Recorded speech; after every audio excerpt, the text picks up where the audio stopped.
এরে তেলি করে মুসলমান ভালো করে বুঝো, আল্লাহ পাক রব্বুল আলামিন তোমাকে আমাকে দুনিয়ার জমিনে পাঠাইলেন এক আল্লাহর ইবাদত করার জন্য।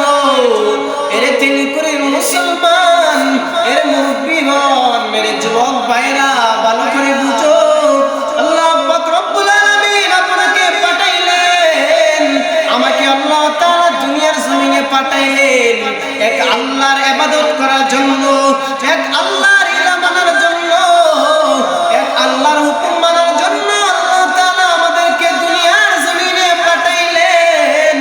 এর বাবাজিরা ভালো করে বুঝেন, আল্লাহ তাআলা আমাদেরকে পাঠাইলেন একটা উদ্দেশ্য, মালিককে খুশি করার জন্য, এক আল্লাহর ইবাদত করার জন্য।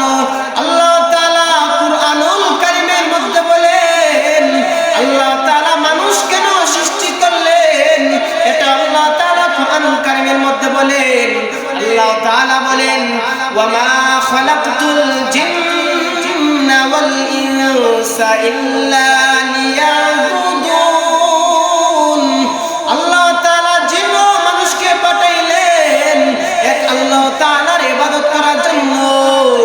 আল্লাহ তাআলা জিন জাতিকে ও মানুষ জাতিকে দুনিয়ার জমিনে প্রেরণ করলেন এক আল্লাহ তাআলার ইবাদত করার জন্য, কোন রাজার ইবাদত করার জন্য না, কোন মাজারপন্থীর ইবাদত করার জন্য না। আমরা এক আল্লাহ তাআলার কাছে সিজদা দিব, সিজদা শুধু আল্লাহ তাআলার প্রাপ্য, আর কোন মাজার কোন পীরের কাছে সিজদা হতে পারে না। সিজদার প্রাপ্য হলো এক আল্লাহ, আর কারো সিজদার যোগ্য হতে পারে না। জোরে বলেন, সিজদার যোগ্য কে? আল্লাহ। এই সিজদার যোগ্য হলেন আল্লাহ তাআলা। এখন দেখা যাচ্ছে বিভিন্ন ধরনের মাজারের মধ্যে মানুষগুলি সিজদা করে, তাদেরকে বাবা মানে, কিন্তু আল্লাহ তাআলা তো সিজদার জন্য শুধু আল্লাহ তাআলাই যোগ্য, সিজদার জন্য আর কেউ যোগ্য না। তো পয়গম্বর হযরত মুসা আলাইহিস সালাতু ওয়াস সালাম একদিন তুরপারে গিয়ে বললেন, মালিক আপনি আমাকে এমন একটা আমল দেন যে আমলের দ্বারা আমি আপনাকে স্মরণ করতে পারি, যে আমলের দ্বারা আমি আপনার আল্লাহর ইবাদত করতে পারি।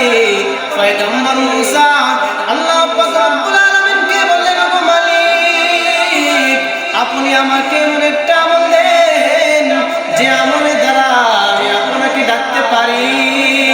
আল্লাহ পাক রব্বুল আলামিন বললেন, হে মুসা তুমি পড়ো লা ইলাহা ইল্লাল্লাহ।